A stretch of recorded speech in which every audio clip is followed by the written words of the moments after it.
Win, the yes needs the no to win. Again the no. C'est quand même ennuyeux que dans l'intervalle, vous soyez devenu, vous, l'homme du passif. Les cons, ça ose tout. Et c'est même à ça qu'on les reconnaît. Avec moi, vous parlez de choses sérieuses. Je vous demande de vous arrêter. What do you want? Me to go back to my plane and go back to France? Is that what you want? Il y a un risque révolutionnaire en France. On est envahi de gays. C'est toi qui as dit ça? Bah dis ça, on peut le dire. Terminé. Tu fermes ta petite bouche, tu me parles de politique. Plus qu'un mois avant le premier tour des municipales, et l'un des enjeux de cette élection, c'est la bataille pour la communauté d'agglomération de Saint-Quentin en Yvelines. L'hebdo politique, Nicolas Kirillovitz. Ce soir, je reçois Robert Cadalbert, président de la communauté d'agglomération de Saint-Quentin en Yvelines. Bonsoir. Bonsoir. Robert Cadalbert, vous êtes né à la fin de la Seconde Guerre mondiale en 1945. Vous avez donc aujourd'hui 69 ans. Originaire de Colombes, vous avez un diplôme de technicien en électricité. Vous êtes également ingénieur en matériaux. Vous avez travaillé dans le domaine de l'atomique et c'est très tôt que vous vous êtes engagé en politique, à 28 ans, au Parti Socialiste déjà. Vous découvrez Saint-Quentin-en-Yvelines en 1978 et vous occupez votre premier mandat à Guyancourt 5 ans plus tard. Vous êtes alors l'adjoint à la culture et à la communication de Roland Nadeau. Vous resterez longtemps à ses côtés et vous lui succéderez à la tête de Saint-Quentin en 1998. Vous avez été également élu conseiller général d'Île-de-France et réélu à la tête de la Casquie en 2008. Vous avez décidé de ne pas vous représenter pour un troisième mandat. Pourquoi ? Est-ce que vous avez le sentiment d'avoir fait le boulot ? Alors, pour votre description, c'est parfait, sauf que c'est conseiller régional. Ah d'accord, excusez-moi.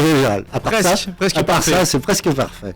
Après, effectivement, comme je l'ai dit à mes vœux, j'ai décidé de ne pas me représenter, de ne pas solliciter un nouveau mandat de président de l'agglomération, pour la raison aussi simple, c'est d'abord, Saint-Quentin va bien, hein, et je pense que quand un capitaine part en premier, c'est mieux, ça veut dire que le bateau va bien. Quand il part en dernier, c'est que le bateau coule. Là, le bateau Saint-Quentin va très bien, il est sur de bonnes voies, et effectivement, c'est un premier élément qui m'ont fait prendre cette décision. Et puis la deuxième, vous avez dit, j'avais 69 ans, c'est cette semaine d'ailleurs, mais ça veut dire que je rentre dans ma 70e année. Ouais. Donc effectivement, on ne peut pas se battre pour la retraite à 60 ans ou à 62 ans, et après 70 ans, ne pas se poser la question de tourner des pages de son grand livre de la vie, et je crois que j'ai décidé de tourner ces pages. Avec vous, nous aborderons le rôle de la communauté d'agglo et les enjeux des élections municipales. L'hebdo politique, le Money Time. Et on commence cette émission avec le Money Time, une série de questions-réponses rapides. Le but, c'est d'apprendre à mieux vous connaître, mais aussi tester vos connaissances et voir si vous suivez sérieusement l'actualité. Une récente enquête Ipsos révèle qu'en pensant aux décisions des pouvoirs publics, 74% des Français ont le sentiment d'être aujourd'hui de plus en plus manipulés. Ce sentiment de défiance, est-ce que vous le constatez aujourd'hui ? On peut que le constater quand on discute avec les gens. Le rejet de la politique, effectivement, est là. Après, la population politique qui effectivement rend service, qui se dévoue au bien commun, est là aussi. Et effectivement, on voit bien que quand on parle du maire, par exemple, ou du comité d'agglomération, quand on est proche des gens, quand on discute du fond des questions, là, il n'y a plus de rejet.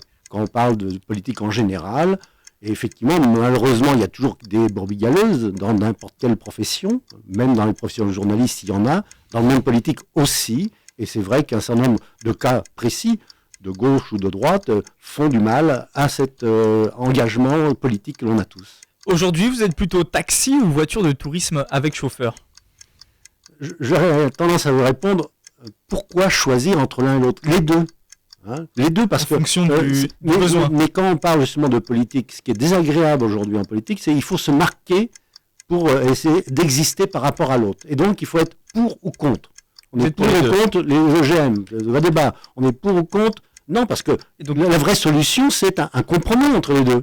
C'est évident pour celui qui n'est pas forcément au courant qu'on doit trouver un compromis entre, effectivement, un taxi et puis qui payent des charges, et surtout, on sait très bien qu'ils achètent une licence, et puis, effectivement, le besoin de taxi, et plus il y a de taxis, mieux on se porte. Ni l'un ni l'autre, mais le compromis. En France, à peine plus de la moitié des écoles et seulement 42% des réseaux de bus sont accessibles aux personnes en situation de handicap. Pour vous, c'est un manque d'argent ou un manque de volonté des hommes politiques ? C'est d'abord un manque de moyens, parce que À Saint-Quentin-Lille, on connaît bien la chose. Mettre toute une ligne de bus, effectivement, avec ses abribus et ses autobus en accessibilité, ça coûte une certaine somme d'argent. Rendre l'espace public accessible à tous, effectivement, c'est une question d'argent. Quel est le dernier film que vous avez vu au cinéma? J'en ai vu plusieurs, mais là, vous me posez une question, je suis obligé de réfléchir. Non, il n'y a pas très longtemps, mais effectivement, c'est le titre qui m'échappe. En tout cas, vous allez au cinéma. Oui. À l'UGC, à Saint-Quentin-Livline. François Hollande est-il meilleur en premier secrétaire du Parti Socialiste ou en président de la République pour vous? Quel costume lui va le mieux?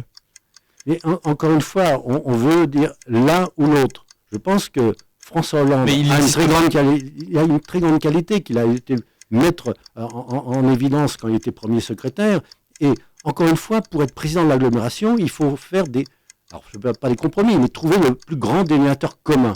Et c'est ce qui rend déjà son image souvent floue. On pense qu'il recule, non, il travaille, il cherche le meilleur compromis. Et chercher le meilleur compromis, c'est effectivement la meilleure solution pour la France et pour les Français.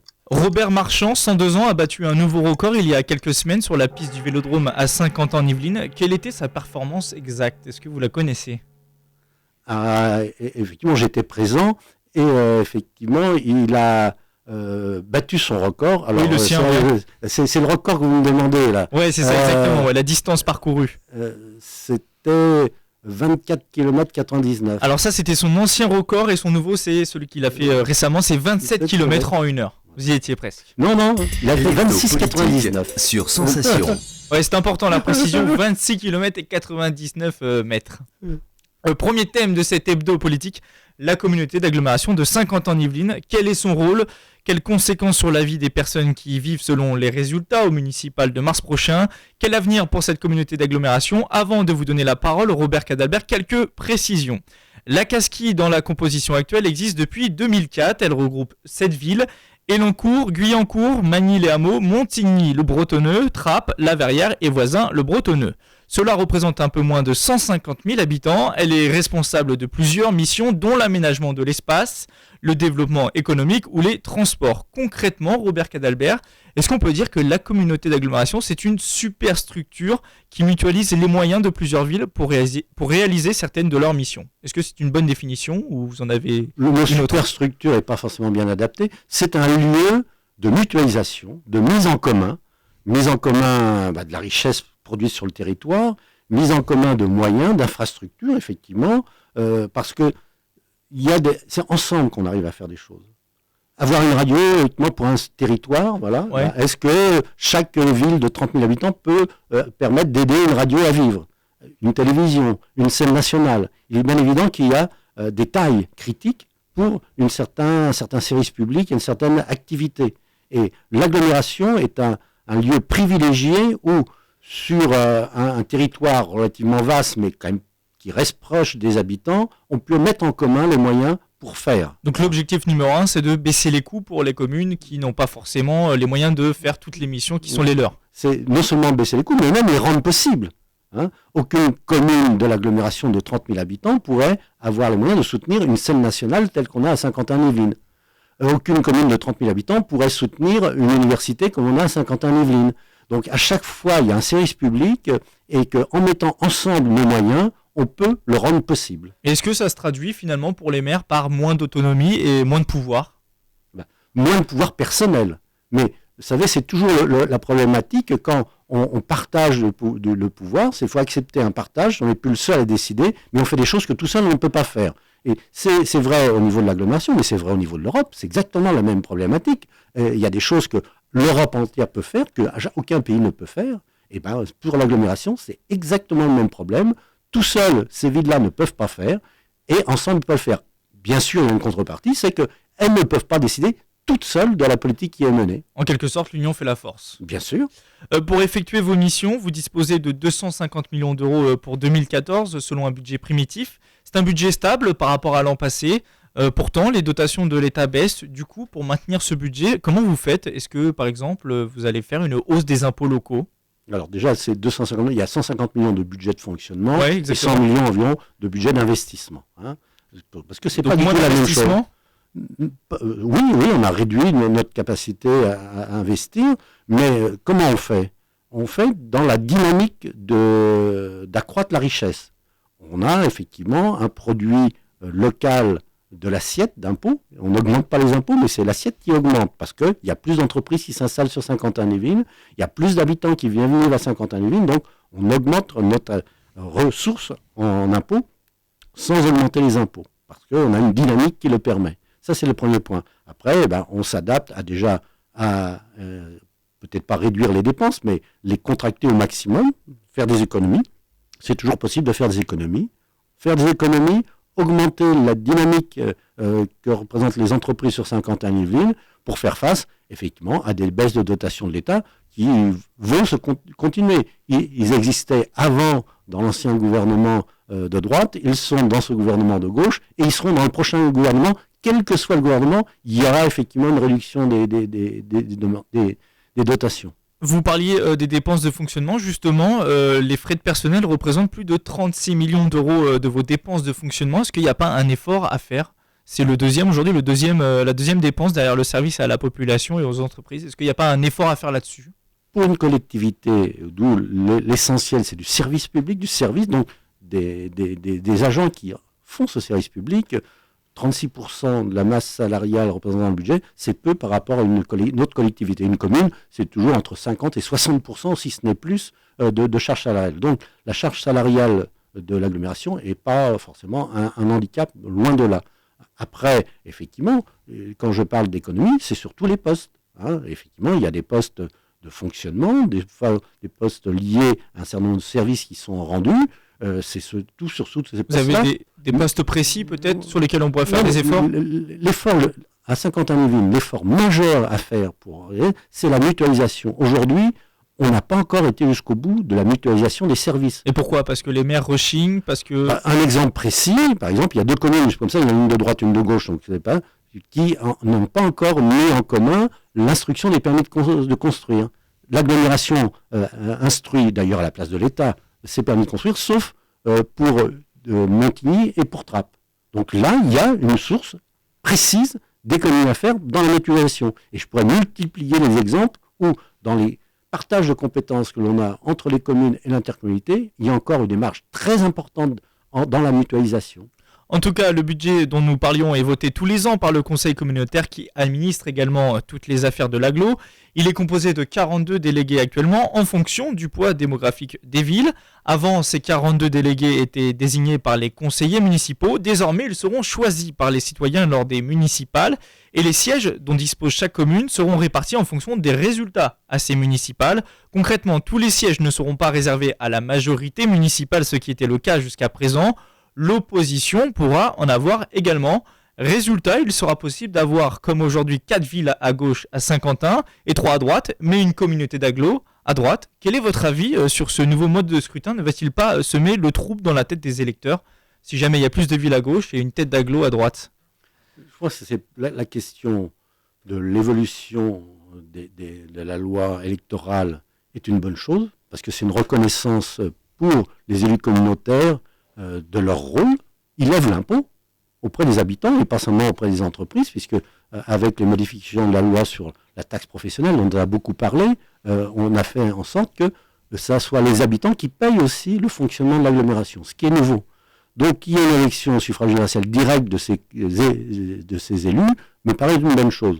La seule difficulté qu'on va avoir, c'est que le législateur n'a pas été jusqu'au bout de la logique et a dû faire en sorte que l'exécutif, effectivement, en entier, soit élu au suffrage universel.